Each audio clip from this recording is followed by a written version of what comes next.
Seguimos con más información en News. Regresamos a Ecuador para hablar con César García. César, ¿cómo estás?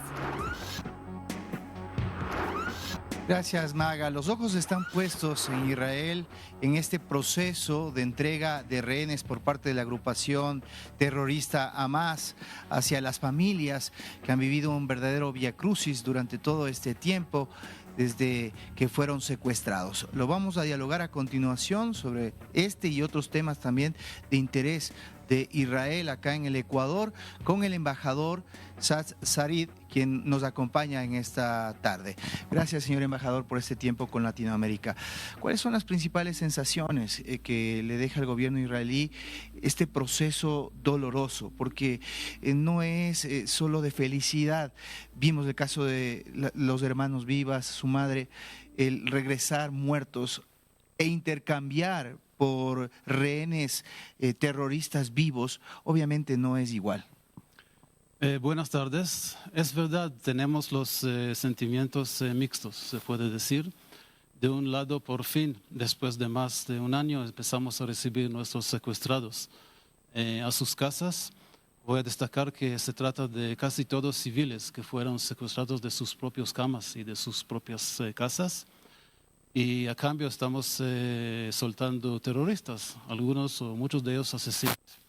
Así que los secuestrados están regresando a casa, sí, pero algunos sin vida. Eso es muy, muy fuerte y muy, muy difícil. ¿Cuál es el paso siguiente después de ese proceso? ¿Cuándo culminaría y qué vendría después de una denominada fase 2 que ya se había anunciado? Bueno, la verdad es que, como usted dijo, estamos todavía durante la primera fase, que se trata de 33 secuestrados israelíes.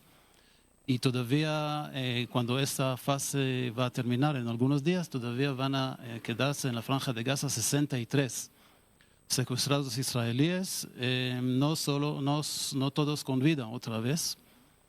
Y vamos a tener que negociar de nuevo a través de los mediadores con Hamas cómo vamos a regresar a recibir a los 63 personas adicionales.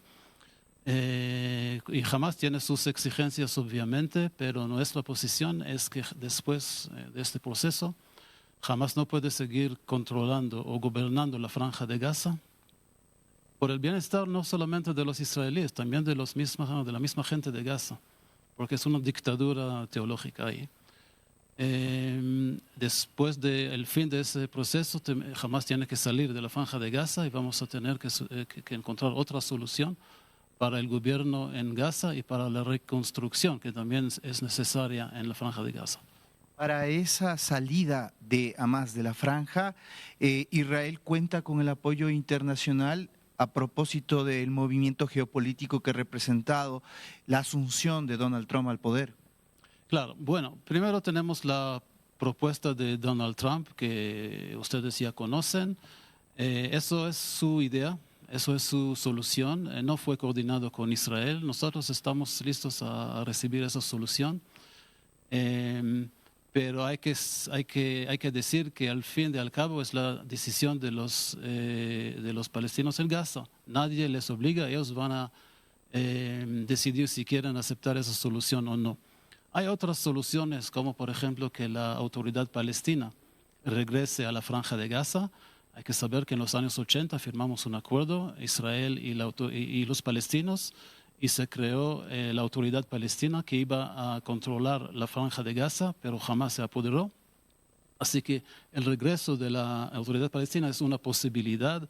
Otras posibilidades son, por ejemplo, una presencia internacional, más que todo de países árabes en la Franja de Gaza, hasta que la situación ahí se establezca y hasta que los palestinos puedan gobernar ellos mismos. Regreso al tema de los rehenes porque se están produciendo movimientos a nivel de distintas partes del mundo, de países como Argentina, a propósito de que varios de los rehenes también venían de esa nacionalidad, en donde se pide y se exige a más que entregue a los rehenes que restan ya, porque la situación de salud, y lo estamos viendo, muchos están regresando muertos, como usted escribe, no soporta más. ¿Hay alguna posibilidad de acelerar esos procesos tomando en cuenta la situación de inhumana en la cual están expuestos. Obviamente nosotros, si yo quisiéramos ver ahora, hoy, todos los secuestrados en sus casas, pero le voy a decir que yo no veo esa posibilidad muy posible, porque eso significa también una solución política, no solamente canje de los secuestrados y los terroristas que están en las cárceles en Israel. Se trata también de qué va a pasar en la Franja de Gaza en el día siguiente, en el futuro. Y en no tenemos ningún acercamiento con Hamas. Hamas quiere seguir controlando, gobernando la Franja de Gaza y nosotros no queremos, que hay que permitirlo. Por eso no soy optimista que vamos a poder de verdad solucionar todo eso en algunos días y recibir a todos los secuestrados muy pronto. Antes de pasar a un tema local, quiero consultarle geopolíticamente qué está pasando en el Medio Oriente en este momento. Las circunstancias son distintas porque terminamos casi un año entero con guerra en todos los frentes que atacan a Israel y tuvimos el tema de lo que pasó en Siria, que sin duda también es otro factor a considerar. ¿Cómo está planteado en este momento esa guerra librada por Israel frente a todo este anillo de fuego, como se lo conocía? Gracias por la pregunta, porque de verdad tenemos la tendencia de mirar solamente, hacer un zoom in y ver solamente la Franja de Gaza o solamente el Líbano, y hay que hacer un punto de vista más amplio. La situación ahora, Israel sufrió mucho, ¿no? Fuimos sorprendidos el 7 de octubre 23 con muchas víctimas, pero la situación geopolítica o estratégica de Israel ahora es mucho mejor que hace esos 15 o 16 meses. Hamas está derrotado. Hezbollah en el norte, en el Líbano, está derrotado. Los dos tienen solo una fracción del poder militar que tenían antes de la guerra. Siria vivió una revolución. Y Irán, que es el gran patrocinador de todo eso terrorismo, es Irán que está apoyando y financiando a Hamas, a Hezbollah y a otros grupos terroristas y al régimen anterior, en Siria también. Irán está mucho más débil que antes de la guerra, perdió sus apoderados o sus proxies en Siria y la gran mayoría del poder de sus proxies o apoderados Hamas y Hezbollah, y lo que llamamos el eje del mal, ¿no? O el eje chiita de Irán es mucho más débil que en el pasado. Y ahora es el tiempo para la comunidad internacional para mirar a Irán, para evitar que Irán siga atacando a Israel directamente o por sus proxies y evitar la situación que Irán consiga un arma nuclear, que eso es otro objetivo de Irán, que hay que hacer todo para evitarlo. Gracias, señor embajador. Ahora, hablando de Irán, a propósito de aquello y de su influencia, no solo es en Medio Oriente, sino este sentimiento antisemitista se esparce por todo el mundo de distintas maneras. Se trascendió una noticia en donde en la ciudad de Riobamba, ubicada en el centro del país, se estaban proyectando cine iraní acá en el Ecuador. Usted hizo una crítica al respecto, de hecho tenemos el tuit de usted en donde señalaba como un acto vergonzoso aquello. ¿Por qué razón, ahí lo estamos viendo en imágenes, el tuit suyo, refiriéndose a esta proyección? ¿Por qué es importante una reflexión sobre lo que estamos viendo en pantalla?